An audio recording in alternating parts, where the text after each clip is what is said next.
তোমার মেয়েটা অন্যের বাসায় টেলিফোনের কল পাইয়া চলে গেছে, সেখানে ছেলের সাথে ব্যভিচার করে, তুমি মা তুমি বাবা খবর রাখো নাই। যখন ধর্ষিতা হইয়া রক্ত বেশি যাইয়া বইরা গেছে, এখন তুমি কান্দ, প্রধানমন্ত্রীর কাছে আমি বিচার চাই, আমার মাইয়ারে দর্শন কইরা মারছে কেন? যখন দর্শন করলো তখন তুমি কোথায় ছিলা? যুবতী মেয়ে পরের বাসায় চলে যায়, সেখানে দর্শিতা হবে না তো হালুয়া রুটি খাবে নাকি? আলহামদুলিল্লাহ আলহামদুলিল্লাহি নাহমাদুহু ওয়া নাস্তাঈনুহু ওয়া নাস্তাগফিরুহ ওয়া নাউযু বিল্লাহি মিন শুরুরি আনফুসিনা ওয়া মিন সাইয়্যাতি আ'মালিনা। من يهد الله فلا مضل له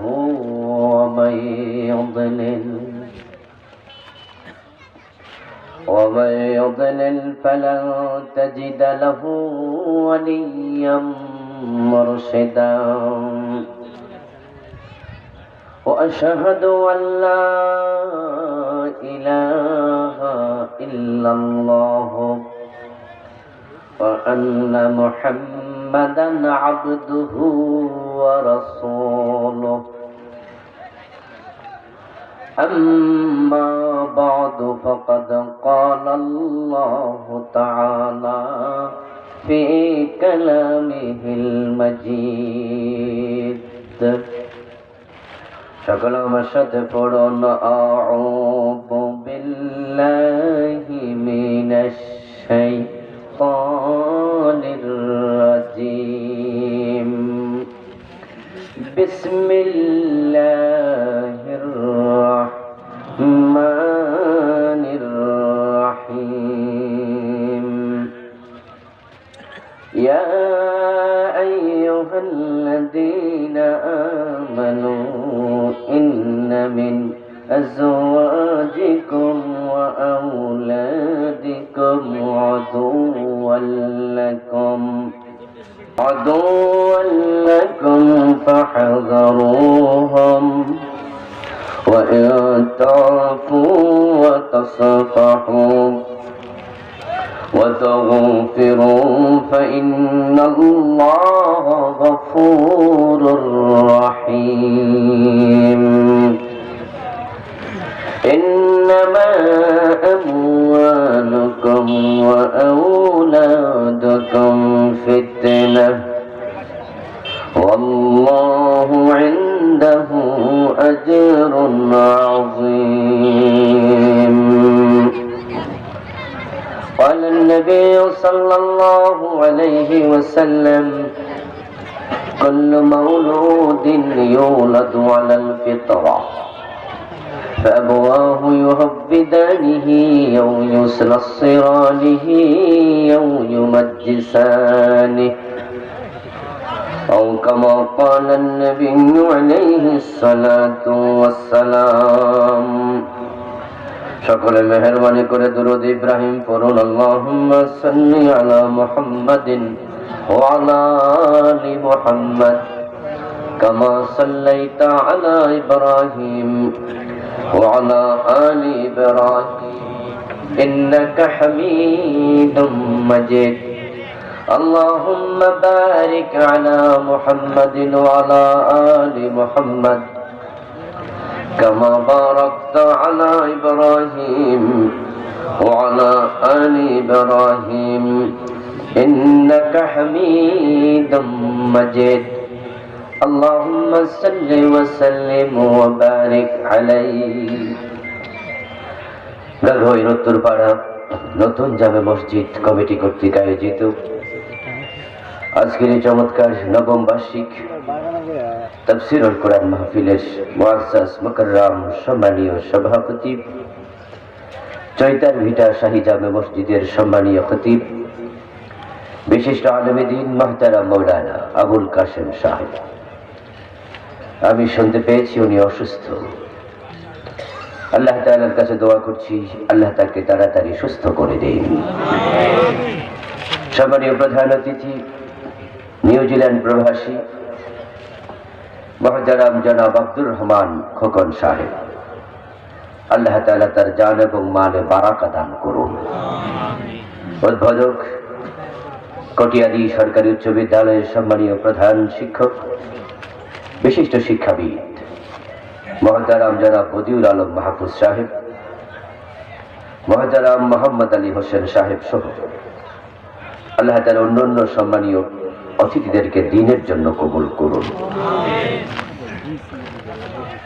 আজকের মাহফিলে আমার পূর্বে কোরআন এবং হাদিস থেকে চমৎকারভাবে কথা বলেছেন বিশিষ্ট ইসলামী চিন্তাবিদ মুফাসসিরে কোরআন মহতারাম মৌলানা মুফতি কামাল উদ্দিন জফরপুরি সাহেব, মহতারাম মৌলানা আব্দুস সালাম সাহেব, মহতারাম মৌলানা নুরুল ইসলাম সাহেব, মহতারাম মৌলানা কামরুল ইসলাম সাহেব সহ অন্যান্য সম্মানীয় আলোচক বৃন্দ, মহতারাম ফজল মিয়া, মহতারাম আব্দুল মান্নান রফিকুল ইসলাম সোহেল সাহেব সহ অন্যান্য সম্মানীয় আয়োজক ব্যক্তিবর্গ, মহতারাম উলামায়ে কেরাম, ইসলাম প্রিয় তৌহিদি জনতা, পর্দার অন্তরালের সতী সাধু বিবাহ,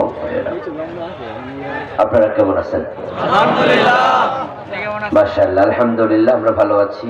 আল্লাহ তাআলা আমাদের সকলকে ভালো রাখুন, সুস্থ রাখুন, ঈমানের সাথে রাখুন, বলুন আমিন। যারা দু চারজন দাঁড়িয়ে আছেন বসে যান, বসলে পরিবেশটা সুন্দর হবে। মাহফিল কমিটির যারা স্বেচ্ছাসেবক আছেন আপনারা অন্যদেরকে বসতে সহযোগিতা করুন। হ্যাঁ, প্যান্ডেলটা যদি ভরপুর হয়ে যায় দেখতে ভালো লাগবে। ইনশাআল্লাহ লোকজন আসতেছে, ভরে যাবে অচিরেই ইনশাআল্লাহ। দাঁড়িয়ে থাকলে পরিবেশের সৌন্দর্যের সাথে সাংঘর্ষিক হয়, অসুন্দর লাগে। যারা রাস্তায় বসছেন তারা ভিতরে চলে আসেন, রাস্তায় দাঁড়িয়ে আছেন তারাও ভিতরে চলে আসেন। আল্লাহ তাআলার পবিত্র জাতের লাখো কোটি শুকরিয়া জ্ঞাপন করছি যে মহান মনিব অত্যন্ত মেহেরবানি করে এই ভর দুপুর বেলায় আমাদের সকলকে কোরআনের আহ্বানে সাড়া দিয়ে কোরআনের এই মাহফিলে হাজির হওয়ার তৌফিক দিলেন, যিনি করোনার এই বিপর্যস্ততার মাঝেও আমাদেরকে সুস্থ রাখলেন, কোরআনের কথা বলার মতো শোনার মতো মন মানসিকতা দিলেন। এই সব নেয়ামতের মালিক কে? আল্লাহ। এই জন্য আমরা আলোচনা শুরুতে মন প্রাণ উজাড় করে অন্তরের সবটুকুন শ্রদ্ধা এবং ভালোবাসা দিয়ে আমাদের মনিব আল্লাহ তাআলাকে শুকরিয়া জানাই, কৃতজ্ঞতা জানাই।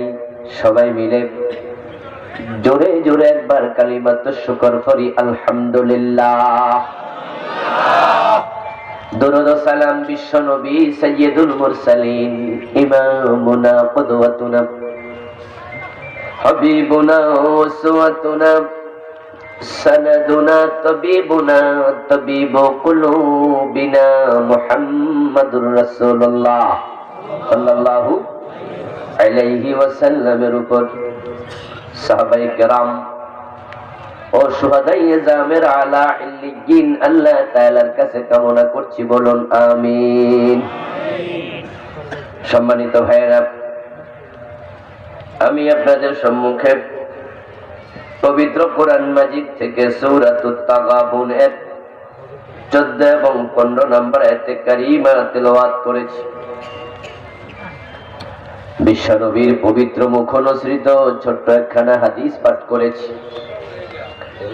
আল্লাহ তাআলা তৌফিক দান করলে এখান থেকে কিছু কথা বলবো। আমার তৌফিকি ইল্লা বিল্লাহ।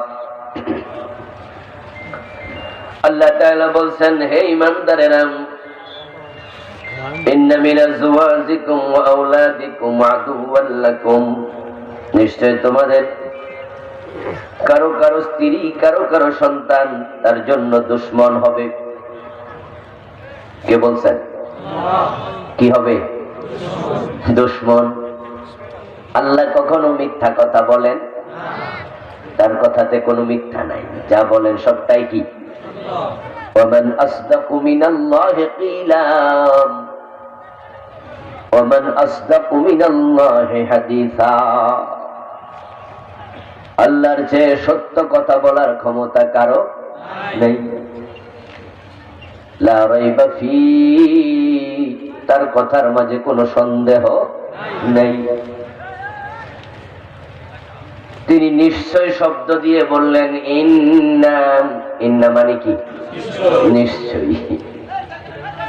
তাহলে এমনি মিথ্যা বলে না, মিথ্যার সম্ভাবনা থাকে না। আবার বলতেছেন তাকিদ দিয়া নিশ্চয়ই। তোমাদের কারো কারো স্ত্রী, কারো কারো সন্তান হবে তোমাদের দুশমন। ফাহযারুহুম, সুতরাং তাদের ব্যাপারে তোমরা সাবধান থেকো, যেন তারা তোমাদের দুশমন হতে না পারে। এরপরে আয়াতে বলেন ইন্নামা আমওয়ালুকুম ওয়া আওলাদুকুম ফিতনাহ, যে টাকা পয়সার জন্য, সন্তানের জন্য পাগল হয়ে গেছো, এগুলো কিন্তু তোমাদের পরীক্ষার জায়গা। পরীক্ষায় যদি পাশ করো তাহলে ভালো, কিন্তু ফেল করলে মুসিবত আছে না নাই? আল্লাহ কাউকে সম্পদ দিয়ে পরীক্ষা করে, কারো থেকে সম্পদ কেড়ে নিয়েও পরীক্ষা করে। আসলে দুনিয়া আমাদের জন্য একটা পরীক্ষার জায়গায় মাত্র। পরীক্ষার হলে 3 ঘন্টা সময় ছাত্র যদি ঠিকঠাক মতো কাজে লাগায়, তাহলে রেজাল্টের দিন তার চেহারা উজ্জ্বল থাকে, ঠিক না? আর ওই 3 ঘন্টায় যদি খামখেয়ালি করে, অপচয় করে, সময় ভালো করে না রাখে, পরীক্ষাটা ভালো করে না দেয়, গল্প গুজব করে, জিমায়া জিমায়া টিচারের সামনে হাত তোলা দিয়ে আঙ্গুল দেখায় স্যার, স্যারে কয় যাও, এক আঙ্গুল দেখলে বুঝে প্রস্রাবখানায় যাইব। প্রস্রাবখানায় যাইয়া 15 মিনিট কাটায় হেলতে দুলতে, 3 ঘন্টার মাঝে আধা ঘন্টা গল্প করে কাটাইছে, ভালো লিখে নাই। পরীক্ষার হলে খামখেয়ালি করেছে, রেজাল্টের দিন চেহারা কালো হওয়ার সম্ভাবনা আছে না নাই? ঠিক দুনিয়াটাও আমাদের জন্য একটা পরীক্ষার জায়গা। আল্লাহ এখানে সম্পদ দিয়ে পরীক্ষা করবে, সন্তান দিয়ে পরীক্ষা করবে। زين للناس حب الشهوات من النساء والبنين والقناطير المقنطرة من الذهب والفضة والخيل المسومة والأنعام والحرث। আল্লাহ নারী দিয়া পরীক্ষা করবে, বাড়ি দিয়া পরীক্ষা করবে, গাড়ি দিয়া পরীক্ষা করবে। সম্পদ হাত থেকে কেড়ে নিয়া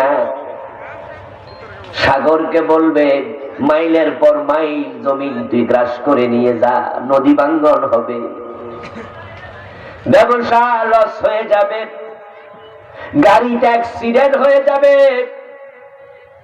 আপনার বিশাল জাহাজ কোটি কোটি টাকা দিয়ে কিনেছেন সাগরে ডুবে যাবে, হয় কিনা? এই সব হলো আপনার জন্য পরীক্ষা। যদি আপনি ওই সময়টা ভালো করে কাজে লাগান, পরীক্ষায় পাশ করবেন, এমন ভাবে পরীক্ষা দেন, আপনার এমন একটা সময় নতুন করে আবার আসবে যেদিন ফল প্রকাশ হবে। ওই ফল প্রকাশের দিন আপনার চেহারা উজ্জ্বল হয়ে যাবে।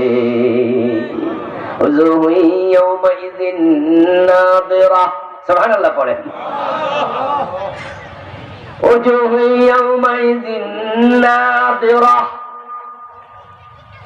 আল্লাহ তাআলা কোরআন মাজিদে বলেন সেই দিন কিছু চেহারা হবে বড় উজ্জ্বল,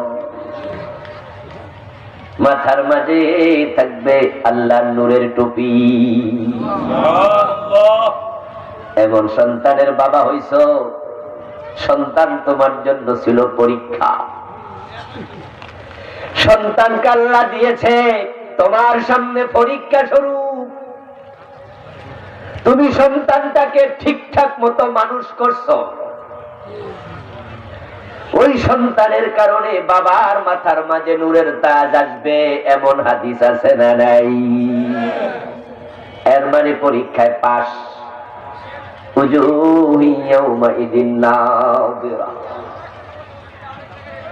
আবার সন্তানকে কাজে লাগাও নাই ভালোভাবে। সন্তান আল্লাহ দিছে, তারে তুমি নাটকের অভিনেতা বানাইছো।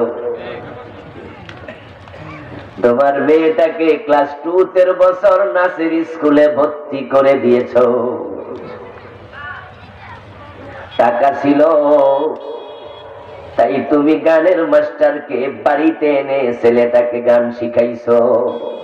এমন আছে না নাই? ছেলে পরে বড় গায়ক হয়েছে, সিনেমার নায়ক হয়েছে, মেয়ে নায়িকা হয়েছে। শরীরের সৌন্দর্য মানুষে দেখাইয়া দিছে।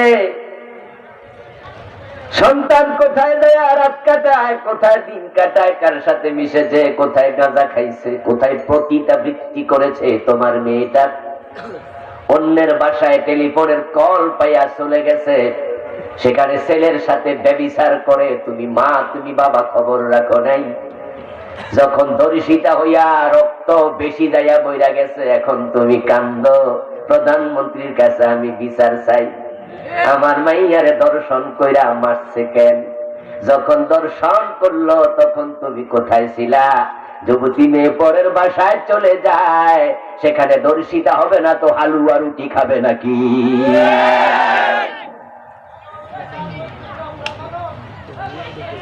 এখন দিহানের শুধু দোষ, ছেলের দোষ। ছেলের ফাঁসি দাও, ছেলের জেল দাও।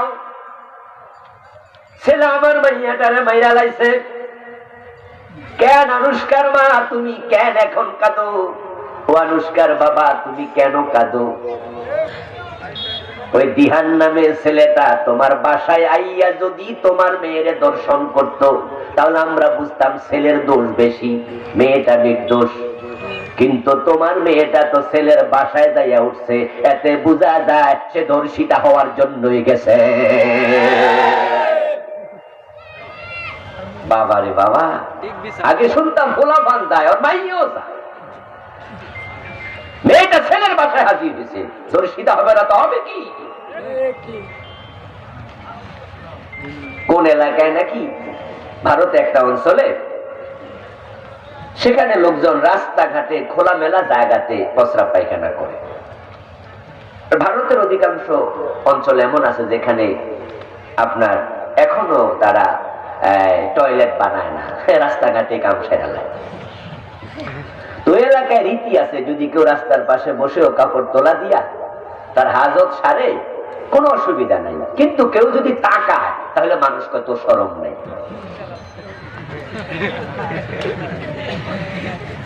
কথা কি বুঝলেন?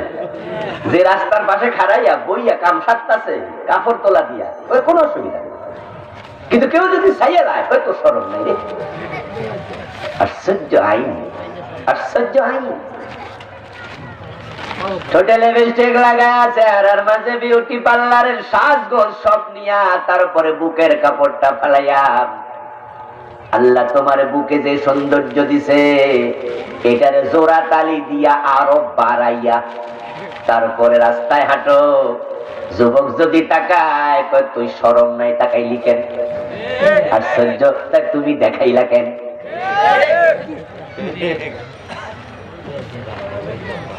আমার বন্ধু ঠিক আছে, আমরা তাকাবো না, আল্লাহ তাকাইতে মানা করছে, কিন্তু সাথে সাথে আবার যার সম্পদ আছে সৌন্দর্য আছে তাকে ঢেকে রাখার কথাও কোরআনে আছে না নাই? আল্লাহ তোমারও কইছে ঢাইকা রাখতে। মেয়েটা কেমন বানাইছো যে আরেকজনে মোবাইল করছে, আমার বাসা ফাঁকা আছে, আমার বাসায় দৌড় মাইরা চইলায়।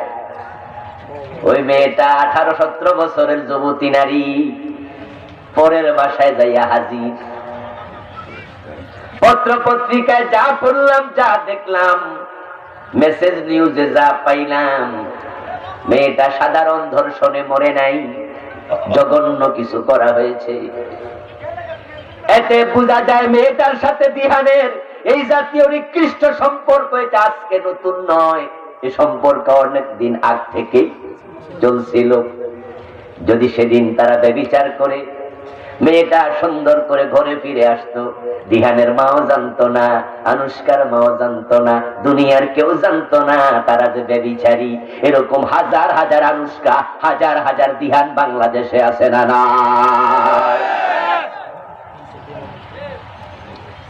তারা কারা? তারা আপনার আমার সন্তানের মতোই। তারা আসমান থেকে হুট করে এসেই জমিনে বড় হয়ে যায়নি। তারাও মায়ের পেট থেকে আসছে, বাবার ঔরস থেকে এসেছে। যারা দর্শনকারী হয়, মদপানকারী হয়, ডাকাত হয়, চোর হয়, তারা কেউ দুনিয়ায় চোর, ডাকাত, মদপানকারী, দর্শনকারী হিসাবে আসে নাই। তারা ছোট্ট ছিল। তারা খারাপ হওয়ার পিছনে তাদের মা বাবার দায়ভার আছে না নাই? তোমার সন্তান, তোমার সম্পদ তোমার জন্য পরীক্ষা। হাসরের মাঠে মাথায় নূরের তাজ সন্তানের উসিলা আল্লাহ দেবে কত বাবা, সৌভাগ্যবান বাবা। আবুল কালাম আজাদের ওয়াজ শোনার জন্য বন্ধু তোমরা দৌড়ে আসছো। এই আবুল কালাম আজাদ নিজে নিজে কামেল পাশ করে মাওলানা হয় নাই। ওর বাবা ওরে ছোটকালে মাদ্রাসায় পাঠাইছে, লেখাপড়া করছে কিনা খবর নিছে, ঠিকঠাক না চললে ধমক মারছে, সোজা রাস্তায় চলতে বাধ্য করছে। ওই বাবা আশা করছে আমার ছেলে যদি মানুষ হয়, বড় আলেম হয়, আল্লাহর উসিলা নূরের তাজ আমার মাথায় দেবে।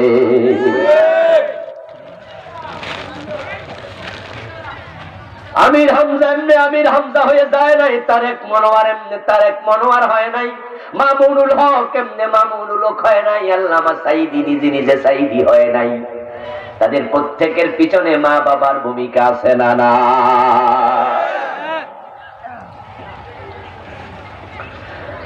আমল করলাম আমি, কোরআন পড়লাম আমি, নূরের তাজ আমার বাবা কেন পাবে?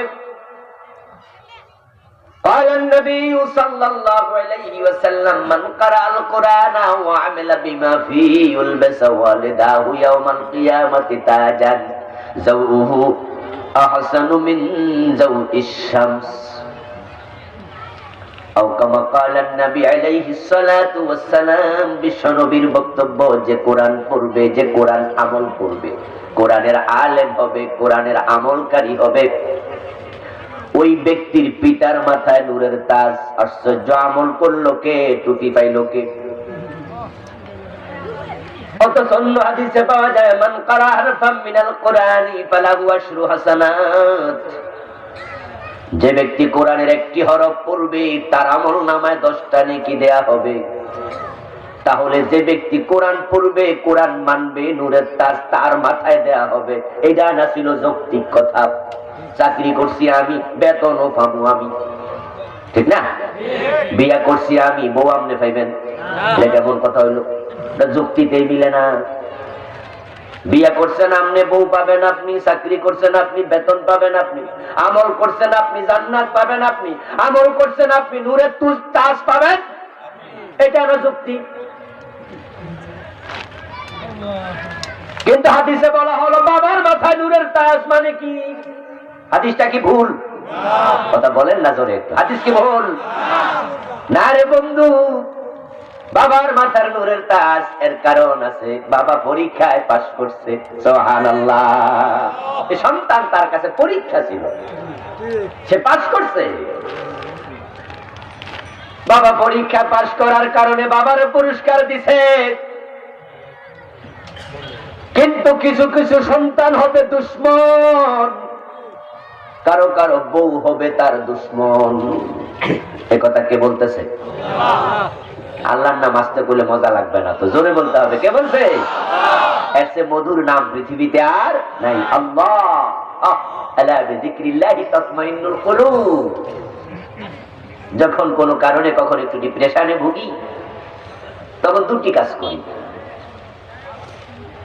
যখন একটু মানসিক একটু কোনো কারণে একটু টেনশন আছে, দুটা কাজ করি। একটা হলো দুরূদ ইব্রাহিম পড়ি, আর একটা হলো আল্লাহ আল্লাহ শব্দটা বেশি বেশি বলি। তখন মজা লাগে এবং দেখি অল্প সময়ের ব্যবধানে ডিপ্রেশনটা চলে যায়। আলা বিযিকরিল্লাহি তাতমাইন্নুল কুলুব।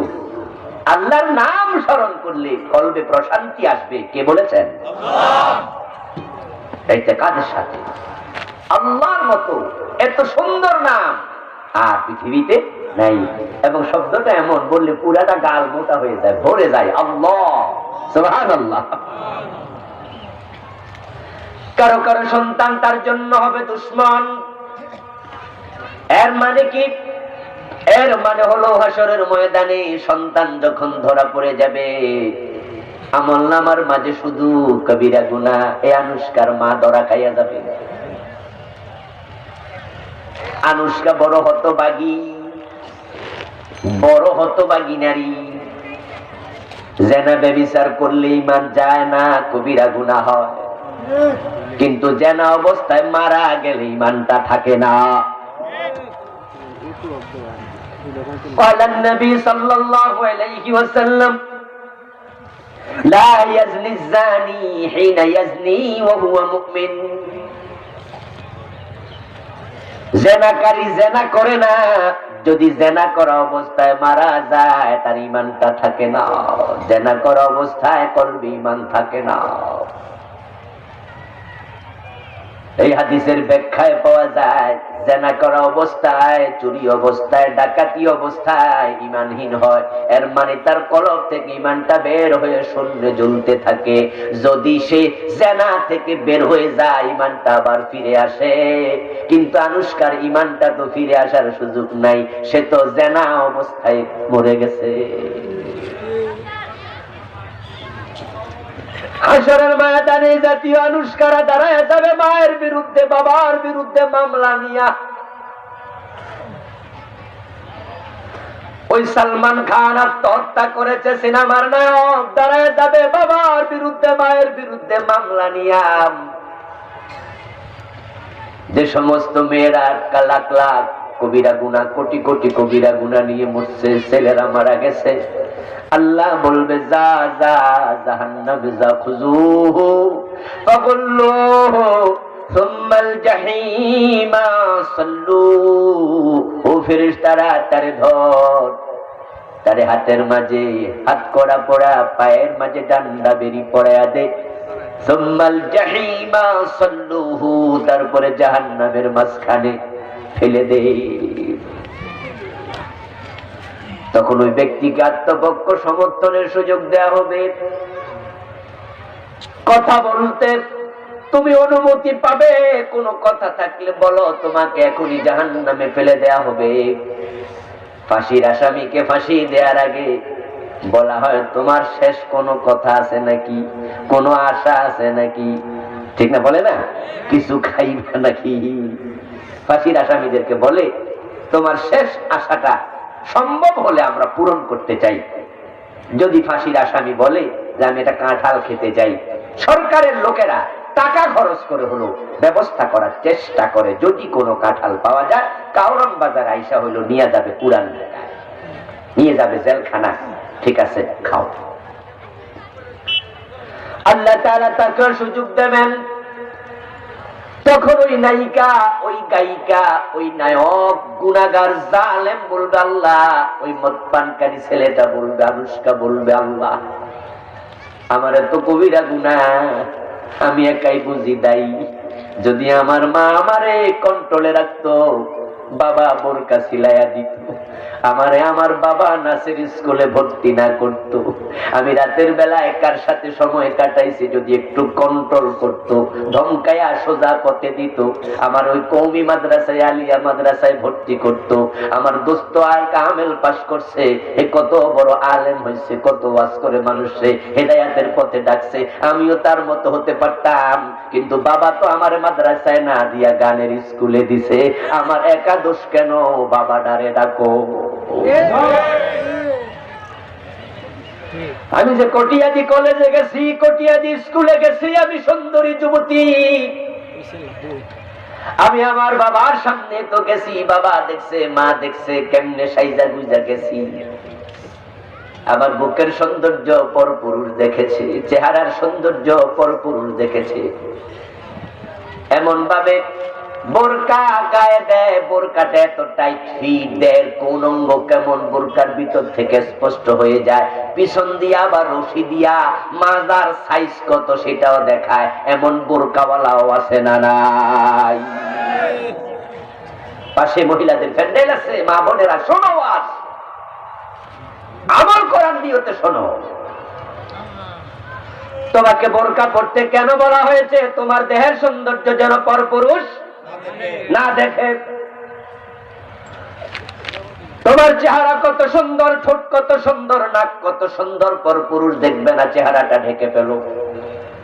তোমার বুক আল্লাহ বড় সুন্দর করে বানাইছে, সৌন্দর্য আল্লাহ পুরুষকে দেয় নাই, নারীকে দিছে। তোমার বুকের সৌন্দর্য পরপুরুষ কেন দেখবে? তোমার মাজাটাকে আল্লাহ তাআলা পুরুষের তুলনায় সুন্দর করে বানাইছে। তুমি এটা ঢেকে রাখবে, বুক ঢেকে রাখবে, মাথা ঢেকে রাখবে, কিন্তু তুমি বোরকা গায়ে দিয়া পিছন দিয়ে আবার রশি টানে, টানে না? পিছন দিয়া বোরকা রশি টাইনা বাঁধে, সেলোয়ারও বাঁধে। কি সেলোয়ার না কামিজ? কামিজ, কামিজে বাঁধে। এখন পেছন দিয়া তাকালে দেখা যায় তার শরীরের ডিজাইন, সাইজ। পর পুরুষ তাকায়া মজা নেয়। যতজন তাকাবে খারাপ নজরে তাদের একটা করে কবিরা গুনাহ হবে। 1000 লোক যদি তাকায় তাদের ইন্ডিভিজুয়াল 1000 একটা কবিরা গুনাহ, আর তোমার নিজের একাই হবে 1000 কবিরা গুনাহ। এই হাজী সাহেব বাবা, তুমি কি দেখোনি তোমার মেয়ে সুন্দরী কলেজে যায়, ক্রস ওড়না, ক্রস ওড়নাটা এইভাবে বুকের উপরে ক্রস করে দেয়, বুকের দুই পাশ থেকে মানুষ দেখে, দেখে না? তোমার মেয়ে সুন্দরী লিপস্টিক লাগায় গেছে, তুমি কি দেখোনি মানুষ তার দিকে তাকাচ্ছে? তুমি কেন বোরকা সিলাইয়া দিলা না? মেয়ে বলবে, আল্লাহ আমার বাবা বোরকা সিলাইয়া যদি দিত এত কবিরা গুনাহ আমল নামায় আমার আসতো না। আমার নাচ না শিখালে, গান না শিখালে আমি নায়িকা হতাম না। কত নির্লজ্জ বেহায়া বাবা, তার মেয়ে সিনেমায় অভিনয় করে। আচ্ছা, সিনেমায় যে অভিনয় করে মেয়েগুলার কি বাপ নাই, মা নাই, আত্মীয় বড় ভাই নাই? তো বাবার সামনে যে তার মাইয়ারে আর এক নায়কে কোলে লইয়া নাচে, এটা কি বাবা? কত বাবা নির্লজ্জ বেহায়া বাবা। হাসরের ময়দানে মেয়েটা বলবে, বাবারে ডাকো। আমি আরো আশ্চর্য হই যখন স্বামী বিয়ে করার পরে বউ অভিনয় করে। এমন স্বামী আছে, বউরে কয় সালাইয়া যাও। আস্তাগফিরুল্লাহ। এই যে মৌসুমী নামে একটা আছে, এটার বাচ্চাও নাকি বয়স হয়ে গেছে 25 বছর। এইভাবে আরো যে নায়িকারি আছে, অধিকাংশ গুলা বিয়া হইয়া গেছে। আমি বুঝি না রুচিটা কোথায় গেছে। আমার বন্ধু ওই জাল্লা বলছে, তোমাদের কারো কারো স্ত্রী দুশ্মন হবে, কারণ স্বামী হওয়ার পরে বউরে নায়িকা কয় ঠিক আছে চালাও অভিনয়। এখন সেই দেখে তার নিজের বউ আরেক বেড়া কুলে লইয়া নাচতাছে, ডলাডলি গাইতাছে, কান্তাছে, জড়াইয়া ধরতাছে, হে আবার হাত তালি দিয়া কয় দারুণ হইছে। আস্তাগফিরুল্লাহ। আমি বুঝি না রুচিটা কোথায় গেছে। আপনারা এখানে যারা বিবাহিত তারা বলুন তো, আপনার বউয়ের সাথে যদি পাশের দোকানদার মুস্কি মুস্কি হাসা হাসা কথা কয়, আম্মের বউ দূরে দাঁড়াইয়া দাঁড়াইয়া মুস্কি মুস্কি কথা কয় হাসি দিয়া, আপনি দেখকালান, মজা লাগবে? দুই একজন চুপ করে আছে, এর মনে কিছু কিছু লাগবে নাকি? কথা বলুন, মজা লাগবে? খারাপ লাগবে না কষ্ট লাগবে? ভালো লাগবে? কেমন খারাপ? খুব খারাপ লাগবে। কি আমার বউর সাথে ওই সাধু কান্দার কি এর কথা কয়, আবার হাসাহাসিও করে, খারাপ লাগবে কিনা? যদি আপনার স্ত্রীর সাথে পর পুরুষ একটু হাসি দিয়া কথা কইলে আপনার পার্সোনালিটিতে লাগে, ইগুতে লাগে, আপনার খারাপ লাগে। আর ওই বেড়ার বউ আরেক বেড়া কোলে লইয়া নাচে, এই কয় দারুণ হইছে। আচ্ছা, এটা কি স্বামী না আসামি? এগুলো এত পচা, এত পচা, এত পচা রুচি। আমি বুঝি না এগুলো মানুষ না গরু ছাগল। আমার মনে হচ্ছে আরো খারাপ, বালহুম আবাল। ওই বউটা বলবে, আল্লাহ আমার স্বামীরে ডাকো। আমার স্বামী যদি বিয়ের সাথে সাথে আমাকে অর্ডার করতো এখন থেকে আর অভিনয় চলবে না। আমি ফজরের টাইমে ঘুমিয়েছিলাম, আমার স্বামী মসজিদে গেছে, নামাজ পড়ছে, ফজরের নামাজ কাজা করে নাই, কিন্তু আমি পড়ি নাই। স্বামী চাইলে আমারে কানে টান দিয়া উঠাইতে পারত, তাই ওঠো নামাজ পড়ো, পানি ছিটাই দেবে চেহারার মাঝে, অজুর পানি।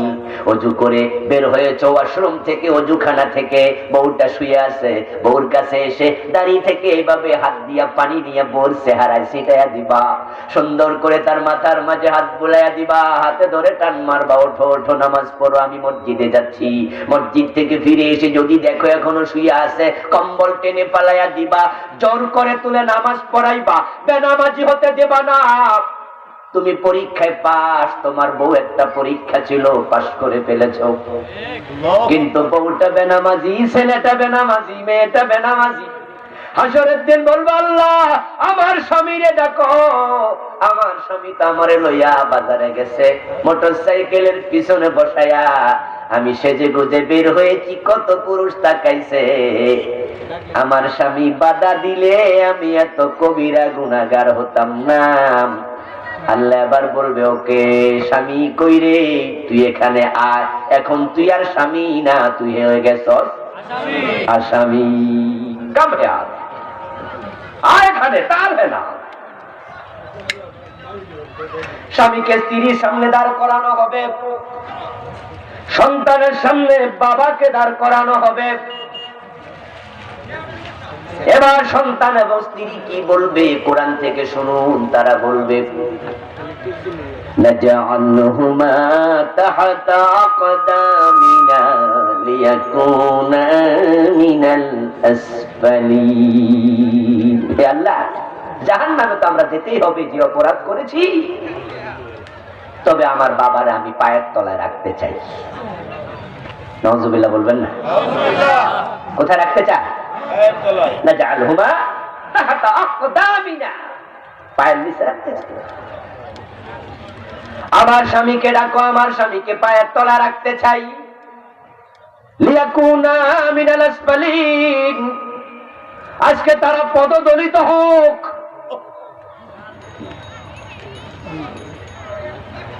রাসূলুল্লাহ সাল্লাল্লাহু আলাইহি ওয়াসাল্লাম বলেন, কুল্লু মাউলুদিন ইউলাদু আলাল ফিতরা, কোন সন্তান অপরাধী হয়ে আসে নাই, কোন মদখোর হয়ে জন্ম নেয় নাই। দুনিয়াতে মানব সন্তান যখন আগমন করেছিল, তাদের কলবের মাঝে একটা গুনাহ, কথা কন না কিছু, একটা গুনাহ ছিল না। তাদের আমলনামা ছিল একবারে সাদা কাগজের মতো, ধবধবে পরিষ্কার সাদা।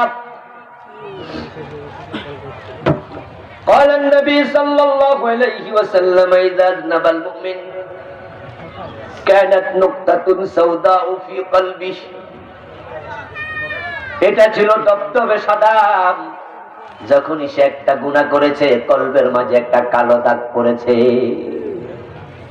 সে কিন্তু কালো দাগ নিয়ে আসে নাই, কোন হিন্দু হয়ে জন্ম নেয় নাই, কোন বৌদ্ধ হয়ে আসে নাই, কোন খ্রিস্টান হয়ে আসে নাই। আবওয়াহু ইউহাব্বিদানিহি, তার মা বাবা তার ইহুদি বানাইছে, আও ইউনাসসিরানিহি, নাসারা বানাইছে, আও ইউমাজ্জিসানিহি, তাকে অগ্নি পূজক মূর্তি পূজক বানাইছে। সে যখন জন্ম নিয়েছিল তখন সে ফিতরতের উপরে এসেছিল। কুল্লু মাউলুদিন ইউলাদু আলাল ফিতরা, এই ফিতরতের ব্যাখ্যা কয়েকটা আছে। এক নাম্বার ব্যাখ্যা হলো, আল্লাহ তাআলা রূহের জগতে প্রশ্ন করেছিলেন, আলাস্তু বিরাব্বিকুম, ক্বালু বালা, আমি কি তোমাদের রব নই? তখন সকল রূহ বলছিল, হ্যাঁ আপনি রব, আমরা আপনার গোলাম। এই স্বীকৃতির নাম ফিতরা, এটা নিয়ে সে এসেছিল, আল্লাহকে স্বীকার করে এসেছিল আপনি রব। কিন্তু তার মা তাকে মূর্তি পূজক বানাইছে। মা যখন মূর্তির সামনে নম করেছে, সন্তানটাও তাই শিখেছে। আবার মা যদি কোরআন তেলাওয়াত করত, মা যদি নামাজি হতো, ওই ল্যাংটা সন্তান পাজামা পাঞ্জাবি পড়তে জানে না, ওই 2-3 বছর বয়স হয়ে মায়ের পাশে দাঁড়ায়া ল্যাংটা রুকু সেজদা শুরু করে দেয়, ঠিক না? মা যখন নামাজে খাড়া দেখবেন পিছিয়ে যাইয়া মারা ছাইয়া ছাইয়া এরকম করে প্রস্রাব করে পায়জামা ভরায় ফেলছিল, নষ্ট করেছে, মা পাজামাটা খুলে দিয়েছে, পরেরটা পরায় নাই, এখনো ল্যাংটাই আছে। এই অবস্থায় মা কয় একটু বয়, আমি নামাজটা পড়ে আসি, তোরে প্যান্ট পরাইয়া দেব। মা নামাজে খাড়ায় ল্যাংটা ল্যাংটা নামাজ শুরু করে দেয়। মা যদি কোরআন তেলাওয়াত করে, কোলের মাঝে 3 মাস 5 মাস 6 মাস বয়সের বাচ্চাই দেখবেন মা কোলে নিয়ে কোরআন তেলাওয়াত করে, কোলে বসায়া বাচ্চাটা কোলে বসে বসে আল্লাহর কোরআন দেখতে শুরু করে। আবার মা যদি জি বাংলা স্টার জলসা দেখে, কোলে বসে বাচ্চাটাও নাটক সিনেমা দেখা শুরু করে। সন্তান পরীক্ষা, সম্পদ পরীক্ষা, শব্দ পরীক্ষায় ফেল করো না। আমার ভাইরা আমার, ভালো করে শুনুন, এই সন্তানগুলোকে আমরা নিজেরা ভালো মানুষ যদি করি, তারা সম্পদ হবে, সম্পদ। দুনিয়াতে আপনার সন্তানের কারণে আপনার চক্ষু জুড়াবে, সুনাম হবে, অমুকের বাবা, ঠিক না? আখেরাতে নূরের তাজ মাথায় আসবে। এবার আপনি বলুন তো, যে লোকটাকে আল্লাহ তাআলা নূরের তাজ মাথায় দিয়া সম্মানিত করছে, তারে কি আল্লাহ জাহান্নামী বানাতে পারে?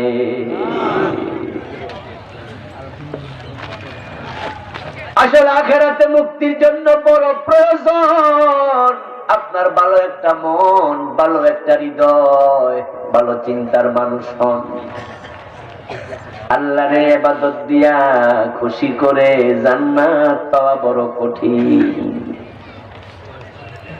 কারণ তার ইবাদত করার মাখলুকাত অভাব নাই। তাকে সিজদা করতেছে আল্লাহর এমন ফেরেশতা যারা জন্মের পরে, সৃষ্টির পরে সিজদায় গেছে, কিয়ামত পর্যন্ত মাথা তুলবে না। আপনি কয় লম্বা ইবাদত করবেন, কয়টা তাসবিহ করবেন, কতটুকু লম্বা? আমার ভাইয়ের আল্লাহ জিকির করতেছে ফেরেশতারা, এমন তাসবিহ পড়ে, কেউ দাঁড়ায়া, কেউ রুকুতে, কেউ সিজদায়, কেউ বসে। আল্লাহ বলছে কুমু ওয়াসাব্বিহু হাত্তা আমুরাকুম মাররাতান উখরা, ও ফেরেশতারা তোমরা দাঁড়ায়া দাঁড়ায়া তাসবিহ পড়ো, আমি দ্বিতীয় অর্ডার না করলে পা নাড়াইও না। ওই ফেরেশতাগুলো এক দাঁড়ানোতে কিয়ামত হবে, জিকির বন্ধ করবে না। আপনি কয়দিন জিকির করবেন, কয়বার করবেন? আল্লাহকে আপনি খুশি করেন টেকনিক কইরা, বুদ্ধি কাজে লাগায়া কেমনে খুশি করা যায়? মা বাবার খেদমত করলে আল্লাহ তাড়াতাড়ি খুশি হয়। সন্তান দিনের আলেম বানাবেন, দিনের কাজে লাগাবেন, সম্পদ কাজে লাগায়া মরে যান। কবরে শুয়ে শুয়ে সওয়াব পাওয়া যায়, অটোমেটিক আপনার অ্যাকাউন্টে যোগ হবে, এমন কিছু সিস্টেম ইসলামে আছে না নাই? ইযা মাতাল ইনসান ইনকাতা আনহু আমালু, মানুষ মরে যাবে, আমল নামা ক্লোজ হয়ে যাবে। ইল্লা মিন সালাসা, তবে 3টা অ্যাকাউন্ট 24 ঘন্টায় কখনো ক্লোজ হয় না। আমাদের দেশে কিছু কিছু কোম্পানি, আপনার ব্যাংকের এটিএম বুথ আছে, এখন প্রায় ব্যাংক এগুলা চালু করে দিছে। 4টা বাজে যাবেন, টাকা জমা দিতে পারবেন না, 4টার পরে তুলতেও পারবেন না। গেলে দেখবেন ব্যাংকগুলোর গেট বন্ধ, ভিতরে অফিসাররা কাজকর্ম করছে, ক্লোজিং চলছে। আপনি চাইলেও টাকা তুলতে পারবেন না, জমা দিতে পারবেন না। আগামী দিন আইসেন, অফিস আওয়ার শেষ, কিন্তু এটিএম বুথে 24 ঘন্টায় টাকা তোলার সুযোগ আছে না নাই? কোম্পানি গ্রাহকের জন্য সুবিধা করে দিছে, কারণ রাতের 3টা বাজেও টাকা দরকার হবে, হাসপাতালে রোগী চিকিৎসা হবে, হাসপাতালে এই মুহূর্তে নেওয়া লাগবে, অপারেশন জরুরি ভাবে করা লাগবে, টাকা নাই। কিন্তু হাসপাতালে গেলে তো আগে টাকা জমা দেও, তারপরে চিকিৎসা, ঠিক না? বিভিন্ন টেস্ট যখন করেন, টাকা কি পরে নেন আগে নেন? আগে টাকা জমা দিয়া যান, স্লিপটা নিয়ে আসেন যান। তো কোম্পানি কয় তাহলে এটিএম বুথ খুলে দিলাম, এখন 24 ঘন্টা খোলা, এটিএম বুথের মাধ্যমে এখন টাকা জমা দেয়া যায়, টাকা আবার তোলাও যায়, সুযোগ আছে। আমার আল্লাহ তাআলা তার বান্দাদের জন্য কিছু এটিএম বুথের সিস্টেমে এমন আমলনামা রাখছে যেটা কিয়ামত পর্যন্ত ক্লোজ হবে না। আপনি মরে যাবেন, ও বন্ধু রেখে গেছেন কোটি কোটি টাকা, এগুলো মানুষ বাগযোগ করে খেয়ে ফেলবে, তারা নেবে, কোনো সওয়াব নাই, আপনি পাইলেন না সাদাকায়ে জারিয়া। কিন্তু সেই টাকা থেকে কিছু টাকা দিয়া যদি একটা মসজিদ বানায়া দেন, একটা মাদ্রাসা বানায়া দেন, একটা ব্রিজ করে দেন, জনসেবার কাজ করেন, যতদিন এই মসজিদ থাকবে ওই আমলনামায় সওয়াব কিয়ামত পর্যন্ত যেতেই থাকবে। কি সুযোগটা আল্লাহ করে দিছে, কিন্তু আপনাকে আল্লাহ টাকা দিছে, এই কামটা আপনি করলেন না, দোষটা আল্লাহর না আপনার? কথা কয় না কেন? দোষটা কার? সুযোগ তো আপনার ছিল। আপনার সন্তান আল্লাহ দিছে, সন্তান কে দেয়? কথা বলেন আবার, কে দেয়? আপনি সন্তান পাইছেন নিজে নিজে? অসম্ভব। কোটি কোটি টাকার মালিক একটা সন্তান হয় না, মনে আছে না? না, 10টা বছর চলে গেল, 20 বছর চলে গেল। আরে সিলেটে কয়দিন আগে এক জায়গায় মাহফিল করতে গেলাম, একজন মুরব্বীর সাথে দেখা হলো। রাতের বেলা আমাদের রাখলেন, খাওয়ালেন, খুব আদর যত্ন করলেন, নাস্তা পানি করাইলেন। দাড়ি ফাঁকা মুরব্বী। তা আমি জাস্ট এক পর্যায়ে কিউরিওসিটি বললাম যে আপনার সন্তান টন্তান কে কি করে, এত আদর করতেছে, একটু খোঁজ খবর নিচ্ছি। বললো সন্তান তো নাই। কত সুন্দর বাড়ি, বর্তমান স্পিকার শিরিন শারমিন চৌধুরী, ওনার আত্মীয়, খুব নিকট আত্মীয়, ক্ষমতাওয়ালা মানুষ, টাকাওয়ালা মানুষ, সন্তান নাই। 1000 কোটি টাকার মালিক, সন্তান নাই, এমনও। আহা, যদি কোটি টাকা খরচ করলে সন্তান হতো, তারা সেটা করতে রাজি ছিল। আল্লাহ তাআলা সূরা আল ওয়াকিয়াতের জন্য বলছেন, আফারাআইতুম মা তুমনুন আনতুম তাখলুকুনাহু আম নাহনুল খালিকুন। ও স্বামী, তুমি স্ত্রীর বিছানায় গিয়েছো, তাকে সঙ্গে নিয়েছো, সঙ্গ দিয়েছো বটে, কিন্তু তার পেটের বাচ্চা কিন্তু তুমি বানাও নাই, বানাইছে কে? আনতুম তাখলুকুনাহু আম নাহনুল খালিকুন। আল্লাহ প্রশ্ন করে, তোমরা বানাও না আল্লাহ বানায়? কে বানায়? আপনার আল্লাহ তাআলা সন্তান দিয়েছে, এটা পরীক্ষা ছিল। যদি আপনি তাকে মাদ্রাসায় পাঠাইয়া দিতেন, আলেম বানাতেন, আলেম বানাইয়া আলেম পাশ করাইয়া ফাজিল কামিল পাশ করানোর সাথে সাথে ডাক্তার হওয়া যায়, ইঞ্জিনিয়ার হওয়া যায়, অফিসার হওয়া যায়, ম্যাজিস্ট্রেট হওয়া যায়। মাদ্রাসা লাইন আলেম পাশ করে ইউনিভার্সিটির প্রফেসর হওয়ার সুযোগ আছে না নাই? ডাক্তার হওয়ার সুযোগ আছে না নাই? সে নামাজ পড়বে, কোরআন পড়বে, মানুষকে দিনের কথা বলবে। আপনি আপনার সন্তানকে দাওরা মাদ্রাসার মুহতামিম বানাবেন, মুহাদ্দিস বানাবেন, কামেল মাদ্রাসার মুহাদ্দিস বানাবেন। আপনার সন্তান হাজার হাজার মানুষকে দিন শিখাবে। এগুলা হলো উত্তম কাজ। এমন কাজ আপনি এবার মরে যান, আপনার সন্তানের কারণে তাকে সে যত মানুষকে শিখাবে দিন, তারা যতজন আমল করবে, সে শিখেছে সে আরেকজনকে শিখাবে, সে শিখেছে সে আরেকজনকে শিখাবে। এইভাবে যতদিন এই তরতিব চলতে থাকবে, আপনি কবরে বসে সওয়াব পেতে থাকবেন। আল্লাহু আকবার। আপনার আল্লাহ সন্তান দিছে, এই ভালো কাজের সুযোগ আপনার আছে না নাই?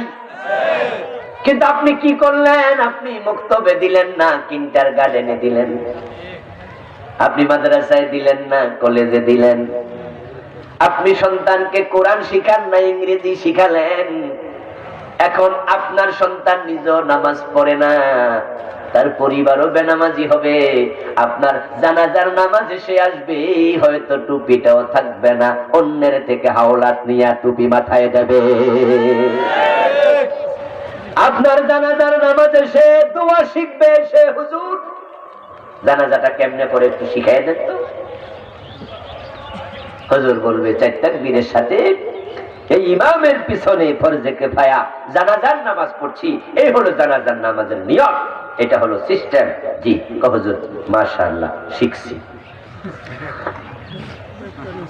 Engineer, MA pass, BA pass, professor সাহেব, ব্যাংকার সাহেব, ব্যবসায়ী সাহেব এই মাত্র সিস্টেম শিখছে।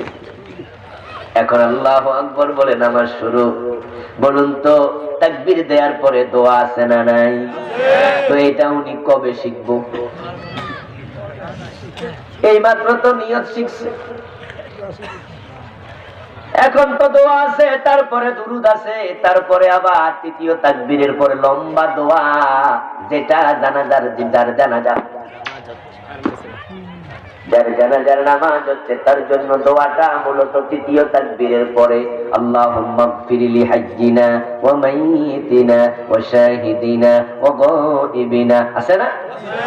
আল্লাহুম্মা গফির লাহু ওয়ারহামহু ওয়াফিহি ওয়াফু আনহু ওয়া আকরিম নুজুলাহু ওয়া ওয়াসি মুদখালাহু আল্লাহুম্মা গসিলহু বিল মাই ওয়াস সালজি ওয়াল বারদ কামা ইউনাক্কা আস-সাওবুল আবয়াদু মিনাদ দানাস আল্লাহুম্মা বা'id বাইনাহু ওয়া বাইনা খাতায়াহু কামা বা'adta বাইনাল মাশরিকি ওয়াল মাগরিব আল্লাহুম্মা আবদিলহু যাওজান খায়রাম মিন যাওজিহি ওয়া আহলান খায়রাম মিন আহলিহি ওয়া ওয়ালাদান খায়রাম মিন ওয়ালাদিহি আল্লাহুম্মা নাক্কিহি মিনাদ দুনুব আল্লাহুম্মা আদখিলহুল জান্নাহ আল্লাহুম্মা আজিরহু মিনান নার। বিশ্বনবী এই তাকবীর দেওয়ার পর অনেক দোয়া পড়তেন। এগুলাই হলো মাইয়িতের জন্য আসল দোয়া। কিন্তু যেই বেটাই মাত্র নিয়ত শিখছে, এত বড় দোয়া শিখবো কোন দিন? সে তো তাকবীর দিয়া দাঁড়ায় আছে, কিছুই জানে না। তার মাধ্যমে তুমি পাইবা না কিছু, অথচ তারে যদি আলেম বানাইতা তুমি তার দোয়াই শুধু পাইতা না, সাদাকায়ে জারিয়ার সওয়াব পাইতা। কিছু মানুষের চেহারা উজ্জ্বল হবে যারা পরীক্ষা পাস করছে, কাজে লাগছে।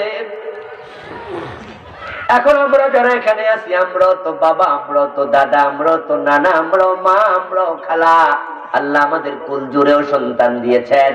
এখন কিছু ভালো সন্তান এই জমিনে দরকার আছে না নাই? কিন্তু ভালো মানুষের সংখ্যা দিন দিন কমে না পারে? ভালো যদি কমে যায়, আলটিমেট খারাপ বেড়ে যাবে। এখন খারাপ যদি বেড়ে যায়, সাদাকায়ে জারিয়া যেমন আছে, গুনাহে জারিয়াও আছে।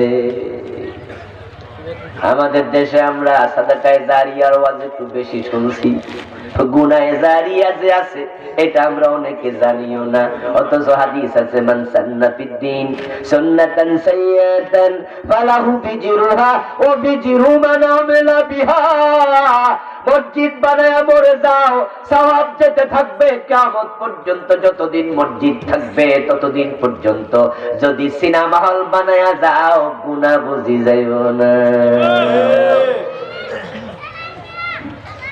মসজিদ রেখে যাও, সওয়াব পাইবা। সিনেমা হল বানায়া যাও, গুনাহ পাইবা। কাউকে ভালো এলেম শিখাইয়া গেছো, সওয়াব পাইবা।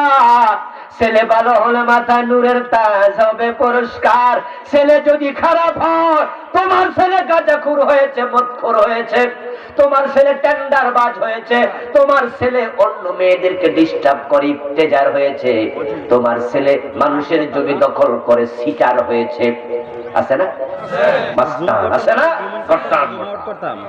বাবা আবার মাঝে মাঝে খুশিও হয়, আমার ছেলের মানুষ ডরায়। ঠিক আছে। আবার প্রয়োজনে কটিয়াদি বাজারে পরিচয় দেবে, এই আমারে চিনো,